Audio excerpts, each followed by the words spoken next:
Welcome to the Football Show on PLZ Soccer's YouTube channel. I'm Peter Martin, Alan Rough, Tam McManus and Alison McConnell here with us. Here's what we've got coming up on today's show. Michael Beale says realism is in the air for Rangers after opening day defeat. So there's a bit of realism in the air with that result, and certainly a lot of work to do moving forward. Celtic start their title defence with a win as Carl Starfelt heads for the exit door. Lee Johnstone questions Hibs players' mentality after St Mirren loss. I thought they'd done a job on us. I thought that we made poor decisions. Frankie McAvoy praises Alec Lowry's impact on Hart's win in Perth. He's just got that wee bit of intelligence where he can play a little pass for Boise and... Yeah, lots to look forward to on the show today, and I'm delighted to say, Ruffy, when you make a signing, you may as well just shouting it from the high heavens. And when we signed Ali up on a full-time basis, lots of people sending lovely messages to her. Some people saying, other things, but that's Twitter for you. But on Facebook and everything, you get lots of nice messages. Yeah, you're right. I'm just a bit worried she's on my side now of the couch. You're always nearest the door, Ruffy. It's as simple as that. Great to have you on board, Ali, and of course throughout the season I think you'll enjoy not only the written word of Alison, but you're about there reporting and presenting programmes and special programmes coming up that we will reveal on PLZ Soccer. Thank you very much to so many of you who've said welcome back. Some people just slightly worried about Monday to Friday, Ruffy, but we've got quality rather than quantity. We've got certainly a lot of variety that we're going to bring everybody this season on our channel. Yeah, certainly. I know it's Monday to Friday, but there's Tuesday, Wednesday, Thursday. There'll be lots of things on the show. A lot of surprises, a lot of new people, a lot of big games coming up. So no, that's still exciting. Yeah, Saturday, Sunday as well, and there's the small matter of European football. Certainly is. We covered it very well last year. We had great times going away, following Rangers and Celtic, and hopefully we can follow another couple of Scottish clubs at least. Yeah, absolutely. Okay, just a quick word, Tam, on the predictor. Some people knew how to log in and put their names up. Some people didn't. There still wants to do it in a bit of paper. Which is why can somebody do it for him online? I'm going to have to actually get him on it. Which is why you and I are not near the door, and those two are. But nevertheless, Tam, you started off 70th. 70th. How many's in it? Well, at the moment it's 350 and rising. Okay, that's all right. That's a steady start. Yeah, I take it you're higher than me because you just said I thought that. We're still quite a bit off the guys who got it right, because there's a few results that I don't think many of us would have predicted. Did you predict Kilmarnock 1, Rangers 0? Hugh McDonald, we did. Yeah. Probably have that. Well, that's the way it turned out. Kilmarnock 1, Rangers 0. He waited all season for it, didn't he? Last season, and now the first game of the season. He's flying. Rangers beat Hugh with a 3-pointer. Did they deserve it? Yeah, I think they did. I think that Kilmarnock were very, very good actually. I was surprised about how good they were. I expect Kilmarnock to be good this season. I think he's made some very tasty signings. He's got big boy Finlay back. I thought he was excellent. Kyle McGuinness could be a big player for them as well if he stays fit. I liked him at Hibs, but he was just constantly injured. Vassell up front. So I think Kilmarnock, they looked strong, they looked fit. Daniel Armstrong causing problems in the wing, so I thought they thoroughly deserved to win the game. Yeah, Alison McConnell has written a column, obviously on PLZ Soccer's website if you want to read it. Alison, I think the general consensus from you is that, like everybody, we look at Michael Beale and we know that you're 1 or 2 games away from a crisis. Yeah, I think you have to be careful and not over egg the pudding, but I think what it does do is just invite a layer of pressure before you've properly bedded into the campaign, and he's not helped with the fact that there's a massive game on Wednesday night, a Champions League qualifier. Massive game, all eyes on it, and I think it just adds to the anxiety around that. You know how much is at stake in terms of the financial rewards that come with it. I thought Rangers, there was a real concerns over just how they played. I thought I would struggle to remember a shot on target from the entirety of the game, and I think that will be a concern going into a game like Wednesday's. And then of course also you've got the first derby of the season coming 4 games into the league campaign. I think when you end up on the back of a loss in your opening day, all of a sudden there's a lot of pressure on that game that obviously wouldn't be there if he'd gone out and got off to a winning start. Yeah, and it was one of those goals, a scrappy goal nonetheless. I mean, a long throw in and then mayhem in the box. Yeah, but it has to be defended. It has to be defended, you know, and certainly the players have got in there. Golson should have been taking charge of that thing, and it dropped to him and he's took it away. But I'm like you, I think the biggest question, like some of the Rangers boys that I've been talking to, is why is the best player in their team last year on the bench, and why is it taking 60 minutes for him to get on the park? Can't we? You know, we all saw what he could do last year. We all saw he had a wee bit of magic. I think they're all surprised at why he wasn't playing. Yeah, Michael Beale obviously offered his thoughts on an opening day defeat. In a game like today, where it's stuffy and you're struggling to create clear-cut chances, you can't concede a goal like we did. I think we all know that. So it's bitterly disappointing. We can't do anything about it right now. It's disappointing for the players, staff, but ultimately the fans who have been excited in the summer. So there's a bit of realism in the air with that result, and certainly a lot of work to do moving forwards, but we bounce back on Wednesday. Yeah, Europe is huge for them, but as we mentioned, not only at the start of this season, but the tail end of last season, this is Michael Beale's side now that he's building. He's been backed by the board. It's a huge month. Not only do they have Servette and the carrot of that qualifier against Sturm Graz or PSV, but they've got winnable games in the league coming up that they need to make sure that all is going according to plan before you get to September 3rd in Celtic. Yeah, I think when the Rangers fans looked at the fixture list, they'd have thought we've got a real chance to get off to a flyer. I think that when you look at a lot of the games, are particularly games against your Aberdeen, your Hearts, your Hibs, they're all at home. I think Celtic have got the opposite. They're away from home, so and then they've got Celtic at home at Ibrox in the first Old Firm game. So there's a real opportunity for Rangers to at least put Celtic under pressure. Now it's the other way about. Celtic will be thinking, if we can win all our games, we're going to go into that game ahead of Rangers. So no, I think it's going to take time for the new signings to gel and to bed in, but we know in this country, Celtic Rangers, you're only one defeat away from a crisis, and there'll be a lot of Rangers supporters disappointed at that performance, particularly how strong their team looked and their bench looked. We spoke about it on Saturday. It's the strongest Rangers bench I've seen in a long time, and they go and lose the game. So it just puts a little bit of pressure up against Michael Beale, but Wednesday night is another chance to put that right and get a good result. But if they get a poor result on Wednesday against Servette, then the pressure will just keep intensifying. Yeah, you can give us your view on how you think Rangers are going to fare this season. Don't forget, you can catch all our breaking stories on the website and, of course, on PLZ Soccer's new app, and the New Style app will be released later on today, and hopefully you can get involved in that. If you download it, you can enter the predictor, as well as catching up on all the unique video content we have, including not only Alison's column, but all our take on the stories of the weekend and the breaking stories coming out today. So there's lots to look forward to. Rangers lost the match. Let's not forget that someone has to step up to the plate. That man was Brad Lyons, in a performance which deserves praise. Kilmarnock got all 3 points in their opening game of the season, and Derek McInnes, I think, not getting too carried away with a win against one of Glasgow's big clubs.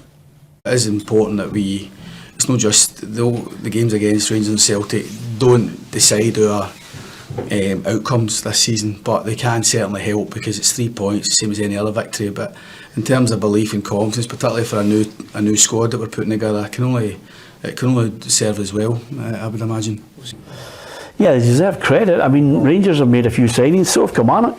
Yeah, I think they do look better than what they did last year. Of course, we all know the failings last year, as far as Kilmarnock was concerned, was away from home. An incredible run of not picking up any points, and Derek and the players will know exactly that's the thing they've got to change, because if they do start taking points away from home, will give them a better chance of moving up that league. Yeah, I'm looking at their side. Matty Kennedy, you mentioned, yep. Marley Watkins as well, and the midfield certainly battled Alison to make sure that Rangers didn't get dominance in that area. So Derek McInnes, I think, eventually got the team away from the danger zone last season, but I think he said prior to the Rangers game that he's expecting better performances this season and not as much emphasis on worrying about what's below them.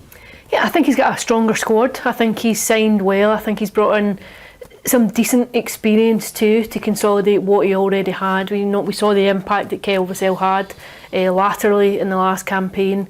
He's obviously given him the armband now this term, but I think Kilmarnock, I don't think they'll be in any trouble this season. I think the very least they'll do is be mid kind of table, but I don't think you would, again, it's very early days, but on the evidence that you saw at the weekend, you'd say, why not go and aim for a top six? Why not be pushing for that kind of place in the league? We've decided to offer a kind of get our sensible heads on and say, if we're going to predict who's going to win the league and who's going to end up in the playoff or the relegation spot, Tam and I thought it would be better if we maybe offered our predictions at the end of the month when the transfer window closes and everybody's got a sense of the first 3 or 4 games. Are you happy with that? That makes sense. Yeah, so the last 9 years we'll be making it back end of it. Ruffy, you happy with that? Yeah, I think so. There's still 3 weeks, a month to go. I'm sure there'll still be some comings and goings in that space of time, but I think it's a fair shout. Yeah, okay. We'll talk Rangers in European action this week later on in the programme. We'll also look at Aberdeen, Hearts, Hibs and Celtic. Obviously are relaxed about European football because they know they're going to be playing group stage Champions League. It's when the draw actually comes out later in the month that the excitement starts for Celtic fans. The excitement on Saturday was all about James Forrest walking out with the Scottish Premiership trophy and then unfurling the flag that they won last year as champions in a treble winning season. So they started the defence of their title against Ross County. It was like one of those cars that just looked as if it had a wee bit dirt in the carburettor. It took a wee while to get going. Certainly did. I watched the game on TV, and in the first 10 minutes I was stunned. I thought, is this actually Ross County I'm seeing here? I thought they were brilliant. I thought they really went after Celtic first 10 minutes, pressed them high, brave in possession, got crosses in the box. They had 3 or 4 corners in the first 5 minutes, and really put Celtic under pressure. And Celtic were lucky to survive it a couple of times. I think they were lucky to get away with the penalty with Joe Hart. I thought it was a penalty. I don't know what you think about that, but I think if you're a striker, he's impeded. I think he's too honest. He tries to stay on his feet where he should just go down. If he goes down straight away, it's a penalty kick and possibly a red card. So I thought that Celtic got away with that. Once Turnbull scored the penalty, they settled down a little bit, but that was a big moment in the game. Ross County continued to create chances. Celtic looked dodgy at cross balls. You know, the Jordan White goal, Joe Hart coming for it, he's nowhere near it, loops it over. I think when you've seen the Ross County players going into the box and you've seen Celtic matching up against them, I think you could tell physically the Celtic are not the biggest team, and that's maybe, we spoke about it last week, where Rangers are maybe targeting, signing bigger players and physical. They maybe think that could be an edge over Celtic, but I thought Celtic were average, but they still won the game. They still scored 4 goals. They still looked dangerous going forward, and I think, like Rangers, they're going to take a couple of games to get into their groove. They've not just been playing friendly games. Ross County, Kilmarnock, great examples of the League Cup, 4 or 5 competitive games under their belt, looked fitter, looked sharper, but Celtic know how to win when they're not playing well, and Rangers don't, as far as I can see at the minute. It was a 4-2 win. This is what Brendan Rodgers had to say about the victory. First game, there's always a wee bit of nerves, so it's good to get a win. We didn't start the game well, and County made it really difficult for us. And of course, the speculation over the last couple of weeks was that Carl Starfelt was leaving. This is what the Celtic manager had to say. He's a player we'd love to keep, but if he doesn't want to be here, we have to close the deal. So there was no smoke without fire when he was constantly being linked with a move away. That tells you the alarm bells are ringing. So in the end, no surprise that he should signal his departure from Celtic this week. Yeah, I think it's looked increasingly inevitable across the last few days, and Brendan Rodgers just confirming what looks like an inevitable exit. But I think it gives Celtic a problem. I think you would anticipate that they would go and bring at least another centre half in before the closure of the window, but I think they look quite light in that area. Yeah, how many do you think they need? I think they could probably do with 2. I don't think they'll get 2. I think there'll be 1, but I think you could make a fairly good argument for saying that you could have done with another one. You've got Stephen Welsh still there, but I think they do look light when you consider you've got 55 to 60 games possibly coming up across the duration of the campaign. Now, this is just about opinions. I know some people don't like opinions, but I thought I'd offer one, Ruffy. I think the keeper might be surplus to requirements the longer it goes on with Brendan Rodgers. Well, saw Brendan Rodgers as far as goalkeepers are concerned. He doesn't mess about. You know, if he wants to change it, he changed it. You know, he did it with Craig Gordon, dropped him immediately as soon as he went in there. Obviously, because he thought the other boy had better with the ball at his feet. You know, wrongly. That was proved wrong dramatically in Barcelona. But it'll be interesting. He is under a wee bit of pressure. I think he never finished the season particularly well. I mean, he is a quality goalkeeper. He's an international goalkeeper, but things don't seem to be going well for him. So, but like every goalkeeper, your next game, you just got to go out and show everybody. You know, the unfortunate thing with playing with Celtic and Rangers are you don't get that many chances to make saves. You know what I mean? Generally, you're not getting bombarded and, oh, what a fantastic save. He's not getting that chance. So every goal that goes in, people are going to analyse it and they're going to put his name to it if that's the case. You couldn't blame him for the second one. It was a deflection, but he doesn't seem to want to command his area particularly well. We're only at the 7th of August, Ruffy, so there's quite a bit to go. So how many do you think they need? Celtic, I don't know which way Brendan Rodgers is going to go. You know, that we've seen he likes Turnbull. I think Turnbull might be given an extended run. You know, I think we all forget the player he was because he never got that many games last year. So it'll be interesting if he hangs on in there. I think he's a tremendous player. I think round about the 18-yard box, he's always having a shot, chance at goal. I don't know. I would like to see another striker coming in. You know, a different kind of striker. Yeah. You know, we've seen what the boys there, Maeda and Kyoga, can do. I think when they went down the road to the big guy, I don't mean just a big guy. I just mean somebody with a wee bit different quality. Yeah, it's going to be interesting to see of the players that they've brought in already. Are we second guessing Celtic supporters, or indeed the overall neutrals looking at it? And I mean, from my point of view, I'm looking at it and saying to myself, is there any big signing? I mean, they've done well to get some of their players on new deals, which is great, to be applauded. That costs money. They brought in 3 or 4 that, personally, I look at it and think, okay, they could be squad players. I think Celtic have got a big signing in them. I don't know who it's going to be. I just think they've got one in them, and I don't think it's not going to be £15 million. It might be somebody on loan. It might be a Kieran Tierney. It might be somebody like that on loan. Somebody in the Premier League. Kieran Tierney would be absolutely box office for the Celtic fans because they love him. But is he box office for what Brendan Rodgers, in our opinion, has been brought back for, which is... I think he'd be a fantastic signing for Celtic, Kieran Tierney, but someone of that ilk, a top player, maybe out the picture and you're giving them a good wage for a year, on loan, you're paying their wages or whatever. I think Celtic got one in them. I don't know who it's going to be, but I just think Celtic need that. The fans need that. They need a big name, you know, a quality player, not a £1-2 million player. You know, a £6-7-8 million player. You go, right, there you go. He's a Champions League player. Yeah. And I think Celtic have got that in the locker. I don't know who it's going to be, but I think the fans need that, and they're desperate for that. I think if they got Kieran Tierney, whether they get him in a loan or not, whether it's just a bit pie in the sky, Alison, I still think they need a striker. I mean, if I look at what Ange Postecoglou's side achieved last season in Europe, it wasn't very much, because Ruffy and I watched them and they couldn't finish chances top flight against Real Madrid. They were ahead against Shakhtar Donetsk, couldn't close it out. And they took a few heavy defeats on the way. So you're saying to yourself, striker, potentially, as you mentioned, a defender. I think they might need, if there's a big one in, I think the big one needs to be over and above getting a loan deal for Kieran Tierney. Or am I just maybe pushing the boat out here? I'd have to say I would be stunned if Kieran Tierney came back to Celtic. I think I'd be flabbergasted. I just don't think it makes... The logistics of it just don't make sense on any level when you think of where he is, the league that he's in, what he's competing at, and obviously salary levels. I do think it's pie in the sky. I can't see it happening at all.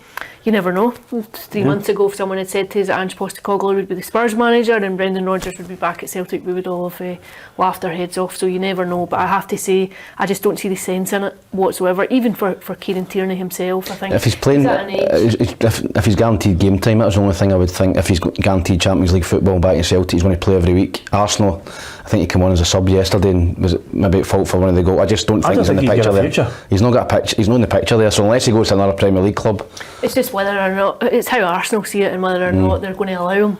go out and what happens there. But I don't see logistically that it would make any sense for him to beat Celtic. I don't see it happening. In terms of bringing in another big signing, I think Celtic are at least 2 or 3 players short ahead of a campaign that stretches for 60 games over the season. And I think they've flexed domestic muscle across the last decade in Scotland. I think supporters do want to see them go and make an impact in a European arena. I think you would qualify that by saying you can accept the chasm that exists between Celtic and other elite level clubs, but at the same time you've seen clubs from other provincial leagues go on and do well in the tournament, and I think they should be at least going in to compete. I think you can't just go in and give yourself a pat in the back for having made the group stages. Yeah, I think that's the only reason he's here.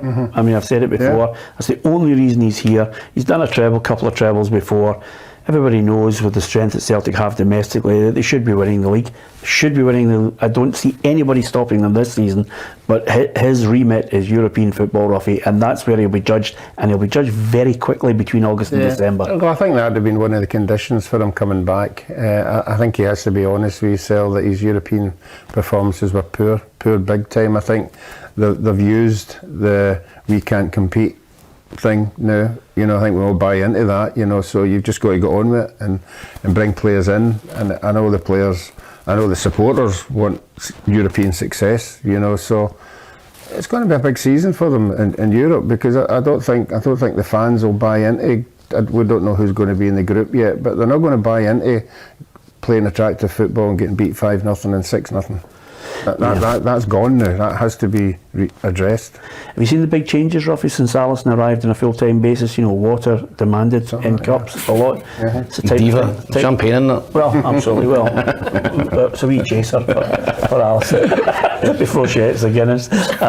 Listen, let's not forget that Ross County played some really good football. I think they served like 8 or 9 corners, as you mentioned. This is what Malky Mackay had to say about his team's performance in that 4-2 defeat. I thought we started well. We got those chances in the first 15 minutes and should have scored.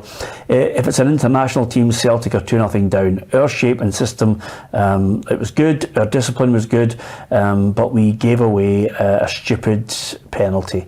I think that's him being fairly honest about it. You don't think they'll be in the mix down at the bottom end, Ruffy? No, I don't think so. I think Ross County do what Ross County do. They've brought in 7 or 8 players, and again, if it's not working, they have the ability to bring another 7 or 8 in when the window comes next January. So, I think there are other teams have got bigger problems than them. Yeah, okay.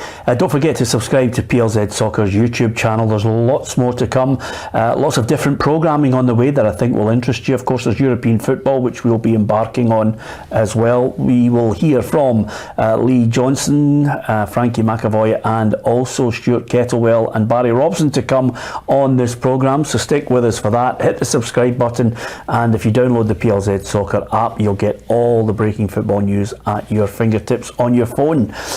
Hibs 2, St Mirren 3. I certainly didn't predict it. I didn't see it coming. But again, Stephen Robinson just gets a side to step up to the plate with a great start to the season. Yep, I think he's a terrific manager, I really do. I think I liked him at Motherwell. He went down to, was it Morecambe he went down to, didn't quite work out, comes back to St Mirren, gets St Mirren in the top 6 last season. Great achievement for a club like that with that budget. I don't think they've got a big budget at all, but he's getting the most out of his players. I've seen Alexander Gogic at Hibs, thought he was okay. He's been a standout at the back. He's moved them into the back 3. He's been great. Mark O'Hara looks a totally different player. Won the penalty, terrific pass for the goal. For Olasanya to go through and score. So St Mirren looked very good. Hibs desperately disappointing again. I think that Lee Johnson is under a little bit of pressure now. I don't think he's ever totally convinced the Hibs support. He's signed a lot of players, he's spent a lot of money, and if you look at the Hibs team at the weekend, still the same guys that Jack Ross signed and was playing for Jack Ross's team 2 years ago. So he's signing players and they're not any better. I feel as if I'm repeating this for the last 18 months. Well, can I ask you this? Why are we in a yo-yo situation here with, he's looking good, he's cemented his place, he's on the verge of getting sacked, he's looking okay. Why are we at that point? Why are you not cutting him some slack because it's only game 1 of the season? He gets slaughtered, rightly so, for the Andorran side, defeating them. But then he backed it up with an emphatic win Now this one here, he obviously said something at half time that got them responding in the second half, but they get hit with an absolute classic counter. Yeah, I just don't think he's been able to put a consistent run of results together to buy himself credit. He's not went on a really, really good run where the Hibs support really get fully behind him. It's been a couple of wins and a defeat or a couple of defeats, and it's been up and down, as you said. So listen, there's no excuses for Lee this season. He's spent a lot of money. He's been well backed in the transfer market, but the problem I've got, and the problem a lot of Hibs supporters are seeing, is he's signing these guys and they're sitting on the bench, and it's still the same guys that get Jack Ross the sack. It's still the same guys that get Sean Maloney the sack, and they could possibly get Lee Johnstone, but he keeps playing them. So the guys that he's bringing in, he doesn't seem to think. He brought a centre half up from Nottingham Forest who's not been cited yet. He's been on the bench. I like Paul Hanlon. Paul Hanlon's still playing. Lewis Stevenson's still playing.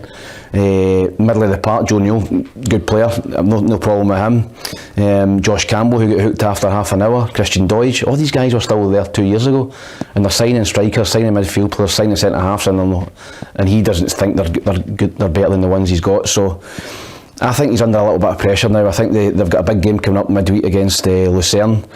A massive carrot, Aston Villa. If they get through, a lot of Hibs fans will be watching that one behind the TV if they get through. So I think that he needs to start putting a string of results together, Peter, and I mean back to back, consistent results. He needs to get a style of play. I still don't really see when I'm watching Hibs what his style of play is. It seems to be a bit long ball into Christian Deutsch. He changed it at the weekend. He brought Lafondra on, who was good, and went two up front. He got a bit of joy because he had somebody up beside Deutsch. So I don't think he knows his best team at the minute, and I don't think he knows his best system and the best way to get out his players. So if you're a Hibs supporter, you're concerned about that performance yesterday. Yeah, if it is Aston Villa, I hope they're watching it behind the couch, Ali, because if they watch it behind the TV, they'll never see it. You get my point. He's turned into Ruffy. Just make them up as he goes along. One rusty, first game back. Yeah, exactly. I have to say though, Lee Johnstone, I think he feels a little hard done by. I don't think it was a fitness thing, because I think you see in the second half we took over, but I think it was the mental strength to be able to go again when the focus had been so recent, if that makes sense.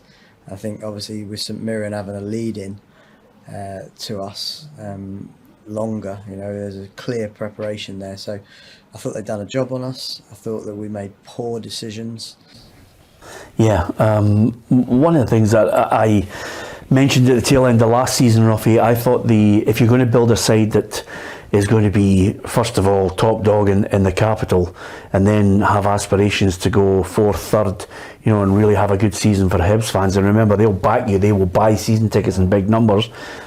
I thought the back four needed an overhaul. I think if you're going to build a successful side, you need to look towards the back four as a solid, improved.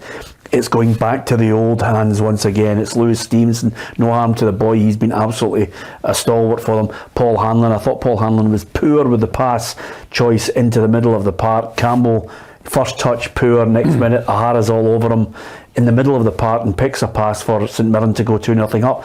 I thought the best move forward for Hibs would have been, let's go out and get 2 or 3 solid defenders in there and make this team difficult to beat.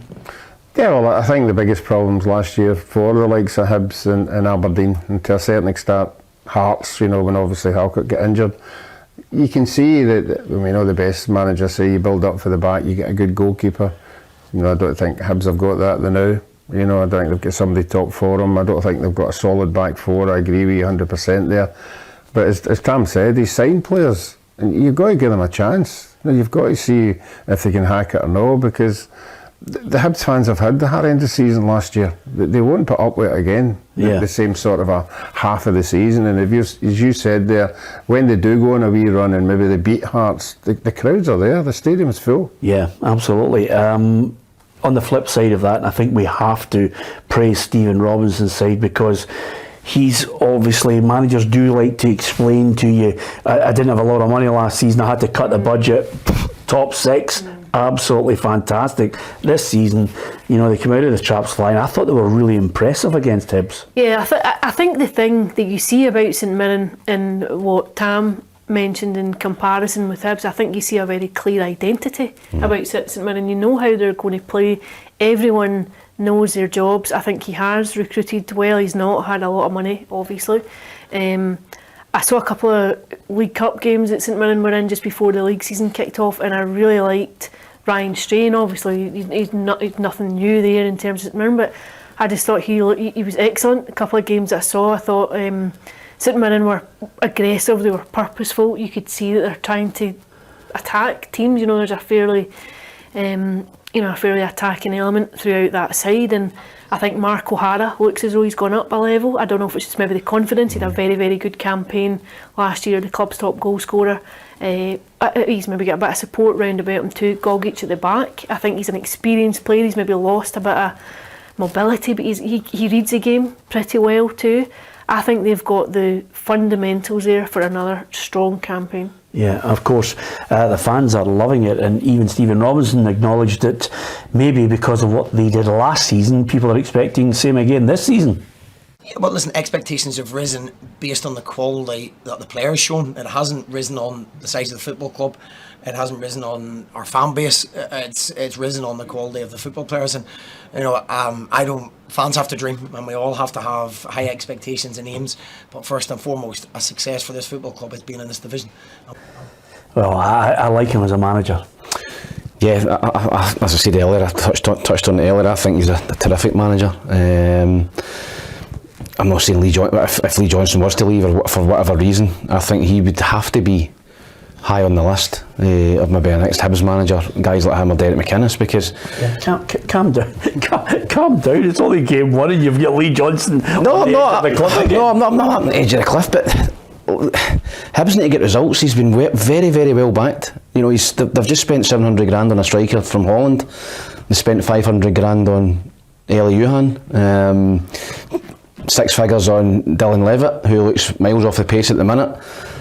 He's got Martin Boyle there, who's on big money. He's got a good squad at Hibs, and losing at home to St Mirren, no disrespect, is not going to be acceptable for the Hibs supporters. Yeah, okay. Anyway, full march to St Mirren, played well, took their chances, and I have to say, Ruffy, if you are going to win a game, then the ball in for the winning goal was an absolute peach of a ball. I mean, if you're a striker, you're thinking, oh, thank you. Yeah, I mean, a couple of years or 2 or 3 years ago, we used to sit here and rave about Scott Allen playing the balls. You know, they split in the defence. I still think the two defenders have got to do better. You know, one of them, I can't remember which one, it was one on the left-hand side, you know, sort of didn't want to get near him, you know, and Frankie was going to touch him. But no, you can't. The pass itself and the finish was super as well. Yeah, absolutely. Hibs, lots of problems to ponder and get right before they get into European football. We'll talk about that shortly. But Hearts 2-0 against St Johnstone, Oda and Shanklin. So it's a good start for the Jambos with, as we mentioned, Ruffy, on Saturday, the three musketeers in charge. 1 for 1 and 1 for all. We just don't know which one's calling the shots, although Frankie is adamant it's him. Yeah, but no, it's okay. I think we all agree that St Johnstone might be one of the teams that are down there for a lot of the season. You know, to go up there first game of the season, no, you're always expecting a really, really hard game. You know, but they got the goals at the right time, and I think they deserved the win. The only really bugbearer, as I mentioned it at the end of the season, is I was going to say something else. I'm really miffed that they haven't changed that rule. If you let a player go to another team, it means you can play against him when you come up against them. Yeah, and I'm talking about the boy Lowry. Yeah, he's going to be a star this year, but as soon as he comes against Rangers, he can't play. Yeah, it's good that you mentioned that, because he came on and picked a beautiful pass that eventually led to Hart's second goal in the match, albeit it was late into injury time. But Alec Lowry wanted to play football, and I think Frankie McAvoy well happy he's got the maroon shirt on. I think you could see that today. We use them in a few positions in terms of the 10 and in the wee pockets where he can bring that wee bit of creativity to try and unlock defences, because sometimes it's difficult when teams sit in and defend and it's difficult to break them down. But he's got that wee bit of quality, as I said, which adds to the strength and depth in our squad. And even the second goal where we finish, he's just got that wee bit of intelligence where he can play a loop pass for Boise, and Boise unselfishly plays it across for Shanks to finish. So I think he had a good debut coming on as a substitute. The one thing about it though, Ali, is people are looking and saying how are Hearts going to be, how are they going to counter the loss of Josh Ginnelly? I think Alec Lowry is one of those players that they will be raving about in the next 3 or 4 weeks. I think so too. I think he looks like a tremendous prospect. He clearly needs game time. He needs the opportunity to go and play first team football, but I think he made a very favourable impression when he came on at the weekend, and that's all he can do. All he can do is wait for his chance, and when he gets it, go and make the most of this loan spell. Like Ruffy, I think I think there will be a frustration on his part that he can't play against his parent club and have an opportunity just to hammer home the qualities that he does have. I think Rangers could have done with him this season. I think he could have made an impression at Rugby Park yesterday. If you judge on what he done at Tynecastle, I think I think Rangers might think he is ready. I think he could have been. Clearly Michael Beale sees it differently, but I think he will be a significant player for Hearts. If he really turns it on for Hearts between now and January, I'm sure Rangers will just take him. Yeah, well, only time will tell. Hang fire, it's only half a game. I don't want you guys. I don't know if you get the same feeling. I'm looking at. I'm trying to keep a lid on your knee-jerk reactions to everything, but let's wait and see how it all pans out. We certainly hope he avoids any kind of injuries going forward. And if Alec Lowry's on the park, I think Hearts have got a really tidy and talented player. What do you think? You can give us your view on that. If you download the PLZ Soccer app, you can go into the Contact Us section, and not only can you post a photograph of yourself and take a wee selfie, it's always nice to see some of the people who watch the programme, and also you can actually post a comment in there, or you can actually record a video if you want to make your point and record a video as well. Tam, there are some, like to see them. There are some fans that would love to actually, we could drop them into the show. That would be great, Ali, wouldn't it? I'd try to see some of these, but I think we can drop in. Well, the one thing we did see last year, Ruffy, that we certainly enjoyed is the amount of people who have got man caves. That was great. And I use the term man caves. If there's a person cave or a woman cave or whatever cave, it's out there. Garden cave. Yeah, I'm backing it. Yeah, garden cave. Yeah, the world's gone mental. Yeah, there was a great one. It was abroad, wasn't it? Was it Toronto or something like that? Yeah. Boy, it was wonderful. Obviously, my mate at the golf, he's got a fantastic garage. It's awesome. I've never seen anything like it in my life. Yeah, absolutely. They've all got those. Listen. Send us a picture, record a video, give us your point of view. We'll see if we can get it on the show. As far as Hearts are concerned and Hibs, I have a sense, I'm not going to give you 1 to 12 at the moment, but I've got a feeling that Hearts will be above Hibs in the well, let's not make knee-jerk. It's only one game. No, I just had an overall look at the squads in the summer, and I have a feeling that. For me, I've tipped Aberdeen. I think Aberdeen are the real deal under Robson. I think you could hold fire to next week when it's Aberdeen versus Celtic, and then maybe come out with some kind of statement, because it's certainly they do something against Celtic next week that you've got to say they are going to be considered. Aberdeen are going to struggle with European group football domestically. They're going to struggle because they're going to be playing Thursday, Sunday, and they're going to be up. Particularly, they've got a very winnable tie now. Particularly if it's BK Hacken, who they hammered a couple of seasons ago. I think Aberdeen are better now. If they go into the Europa League, they're going to be up against some big teams, some big quality, and then. If you're getting beat heavily, coming back to a Sunday away to Livingston or away to St Mirren or away to Old Firm, I think they're going to struggle. I said Hibs. I'm not going to change my mind. I still think Hibs have got the squad, but I'm impressed with Hearts. I was impressed with them at the weekend. Plus, they've got Boyce back. Him and Shankland are going to be excellent together, and they've got Lowry, in behind them. I think Hearts will be looking strong this season as well. Yeah, to hell with it. Let's suffer from knee-jerk. Let's just go mental knee-jerk. By the way, I do hope Aberdeen make it, because in a strange sort of way, and I'm not asking anybody to get into major debt, but if Dave Cormack and that board with Alan Burrows look at it and say they get past and into the group stage of Europa League, you've got 7, 8, 9 million, possibly more. You just push the boat out in the last couple of weeks of the transfer window, bang, couple of big bits of quality in there. Obviously there's still that element of you can buy somebody and it just doesn't work out, but I would really love to see them push the boat out, Ali. Yeah, I think it enhances the overall quality of the league. I think that's why you would want teams competing in a European arena, because it offers financial incentive to then go and make squads better, which obviously then reflects well on the overall quality that you have week in, week out in the league. I do think for some clubs, I think it is a difficult demand, balancing regular European football with a weekend game. I think it can be quite interesting to see the effect it has on it. Even at elite level, I think quite often when you look through a Champions League week, the teams that play on a Wednesday night quite often drop points the weekend after. I think it can be a very difficult balancing act just to get right, and I think it is a real test of a squad's depth and its quality. Okay, fingers crossed we have more than Celtic and Rangers performing in European football and enjoying the rich rewards of it as well. Dundee brought out the silverware. I think it was great. The Dundee fans were happy with the the championship trophy from last season, brought out there, put on the pedestal, chance to cheer, and they got a credible 1-1 draw, albeit in a monsoon, Ruffy.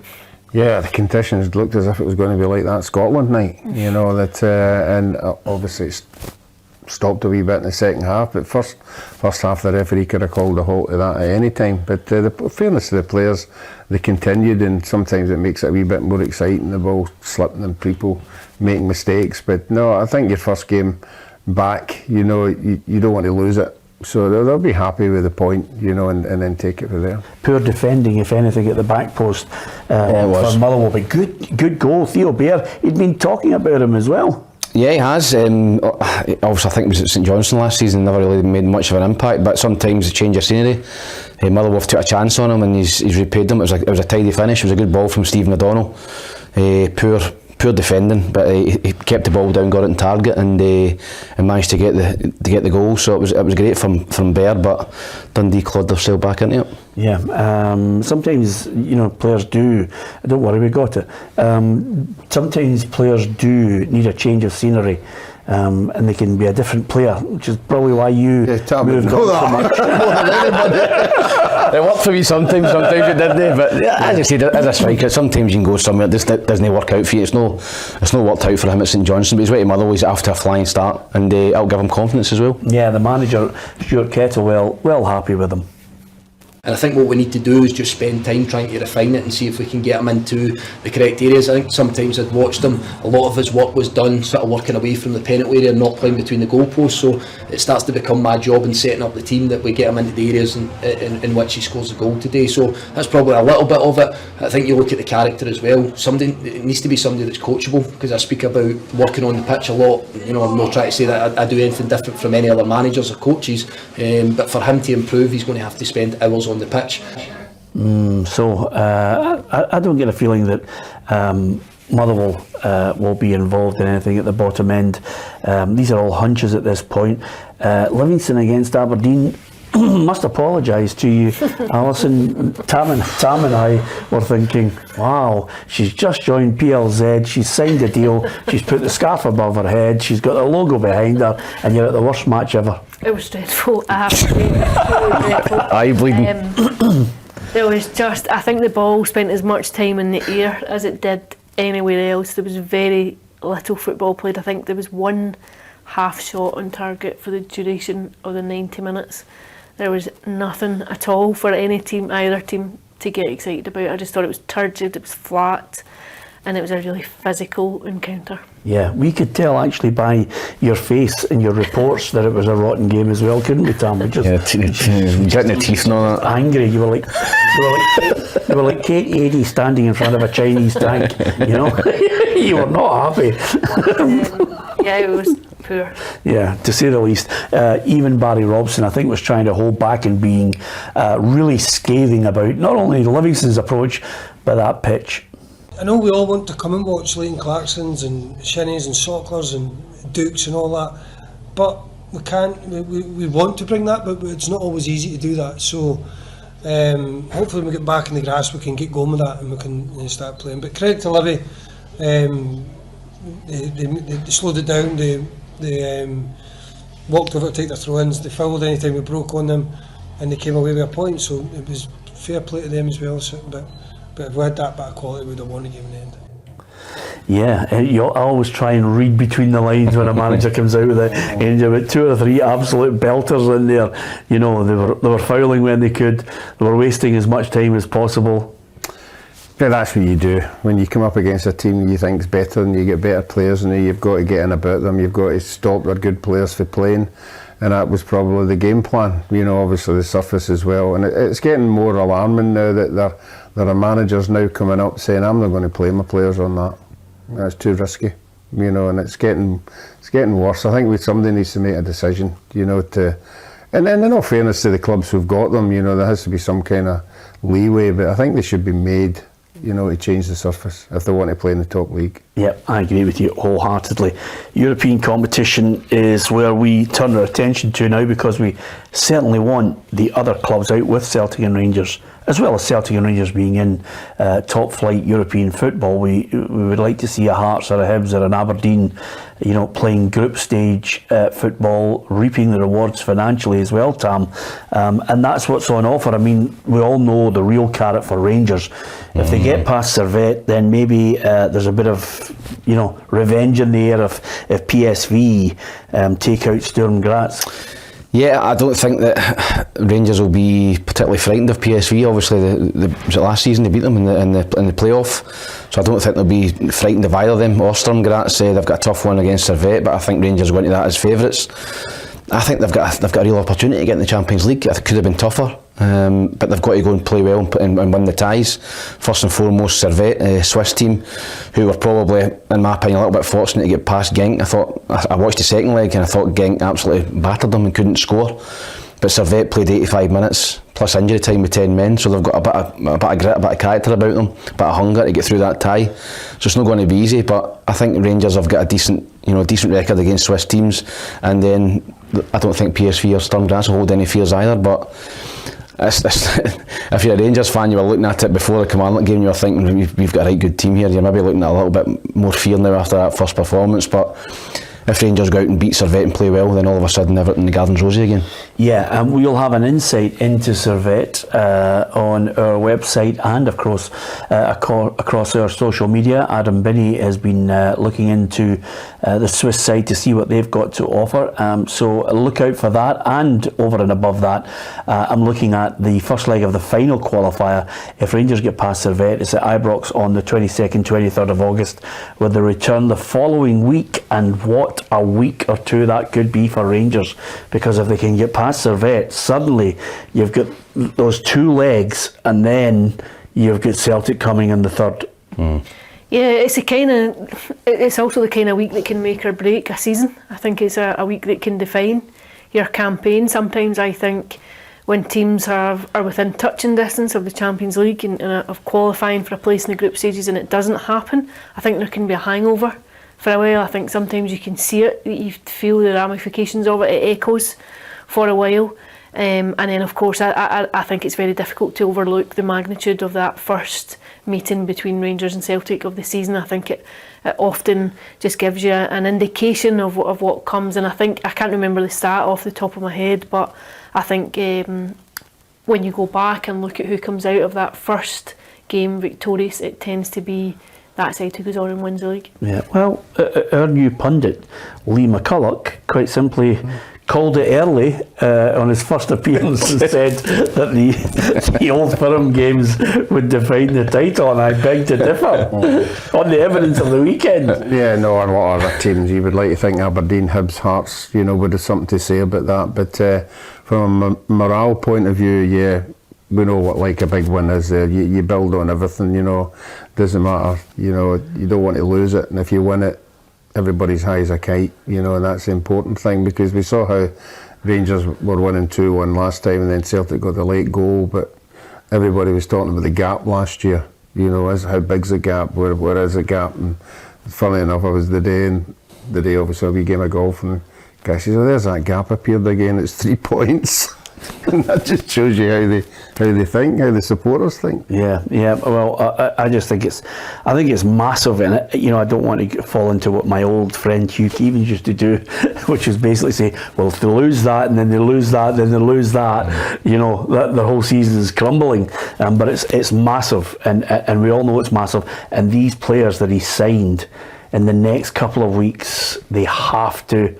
Suddenly, Servette, we have to see something positive at Ibrox, a gel and a style, you know, and a Michael Beale DNA across this side that we can all start to form an opinion. Absolutely, because this is obviously last year we inherited a team halfway through the campaign. He has had the opportunity to go and rejuggle things. I know he was at pains on Friday to point out the fact that there's not been a lot of money. However, what he's done is had to utilise finances that have been freed up by players leaving. But you would have to say that this is a team now that has his stamp on it. These are his players, and he'll be judged on that accordingly. Yeah, of the two teams from Edinburgh, Hibs know they'll play Aston Villa if they beat Luzerne. Would you want to go down to Birmingham to cover that for us? Yeah, I would actually. I think it would be good. I've been to Aston Villa game before. Hibs have got a tough tie against Luzerne, but let's be honest, Hibs are not going to beat Aston Villa, and that could be pretty embarrassing scoreline, to be honest with you. Aston Villa, I think they'll win it. I think they'll be the top 6 or 7 in England. I think they've got Unai Emery, who's a European master. Listen, it'd be great for the Hibs supporters to go down there and the numbers. They're still got to get past Luzerne, who are a top team. So I think it'd be great for the supporters, but there's no hope in hell that Hibs would get through that. Yeah, okay. Ruffy, can you offer any modicum of positivity? Because Tam has them at the end of the month in a miserable mood. Well, as you're assessing, we're just assessing the games that we've seen already, you know, but as we know, it's very, very early. And we have seen Scottish teams before going down to England and put up a good show, so let's hope that's not the case. Yeah, Hearts will play PAOK or Hajduk Split of Croatia in Conference League to get the qualifier. I think Hearts will beat Rosenborg. I'm going to hang that out there right now. Yep, I don't think Rosenborg are the same team as they were. They've just scraped by Crusaders over 2 legs. Yep. And I think Hearts can go into that with great confidence. I think this will be a tougher one. Pike, the Greek team, and Hajduk Split, that'll be a tough one. Yeah. But I think Hearts will beat Rosenborg. Yeah. By the way, just you. I feel bad because I'm negative against Hibs and I'm being positive for Hearts. Yeah. But it's just the way I'm feeling today. You kind of looked there at him and thought, you know, Harold Brattbach no longer plays for Rosenborg. You know that, don't you? I just think they're already deep into their season. I think sometimes that can have quite a big effect when you're playing games at this time of the year. Yeah, I think that would be an interesting one. Yeah, and the Europa League, and this is where I really hope that Aberdeen do get, access to huge money, Ruffy, by their standards. Zalgiris Vilnius of Lithuania or Swedish side BK Häcken, which is Tam mentioned. I've actually played against him for Dunfermline. They beat us. Did you? They beat you? Yeah. Yeah. Anyway, everybody beat me. They've all. I was just about to say it's not really a gauge, is it? But that would be. Happy to cover that game in Sweden. You are. Yeah. I thought you would be, Ruffy. Absolutely. Yes, absolutely. Would you have played against Sweden internationally? Yes. You did? Yes, we did. I think we had a good record against them as well. Yeah. We need Aberdeen. Aberdeen supporters need a turn. Yeah. They've got a history of being way back, as we all know, but it would be great for them to get, because they travel so far the distance club level, so it'd be great if they get into a European run, and I think that would just make the stadium even better. Yeah. It's a win and we'll get tied of that. The Aberdeen fans, what I've seen, are delighted with the draw. Still way to win it, but could have been worse. The one thing I would say though, Ali, is I really want Hearts, Hibs and Aberdeen in there. When we looked at the first game of the season, it's early days, but we really want to see, you know, Aberdeen's, Hearts, Hibs, you know, to an extent St Mirren proved it last season, taking 3 points off Celtic. You want to see more and more of that, because I don't believe this season that the Old Firm games will define where the title's going.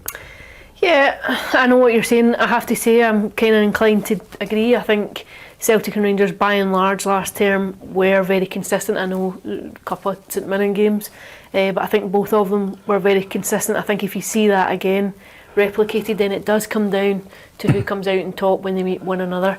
At the same point, I think you want to see a much more competitive league, and you want to see teams going up against them and trying to have a go. I think you have to qualify that by saying, you know, you need a game plan and you need to be quite clever. You can't go gung-ho against Celtic or Rangers and end up in the back of a hide and come out away with 6-0 or so, which both I think would be capable of on their day. But I think definitely in terms of the quality of the league, you want to see a more competitive league, and you want to see teams being able to go and tactically come up against them and try and outwit them almost. Yeah, a couple of things before we go. James McArthur, 35 years of age, and he's decided to retire. He's 18 years in the game. Enough is enough. Yeah, great career. 35 years. He's been playing the Premier League for a number of years. I'm sure he's financially he's able to do that and retire and chill out now. But I remember playing against him when he was 15 or 16. Both him and McArthur. We played Hamilton Accies for Dunfermline. Stephen Kenny was our manager, and I can honestly remember this. The team sheet came in, the Hamilton team sheet came in, and we didn't know who the two boys were, McArthur and McArthur, and their date of birth was on it. And I remember double checking it and going, what? One was 15, one was 16, and we were rubbing our hands going, they've got two wee kids playing with them.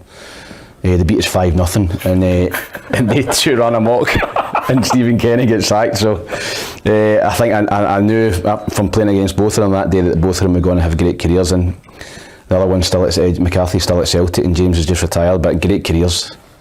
Absolutely, great story. So many of Tam's stories end with him getting the leather and people having great careers. A manager getting sacked.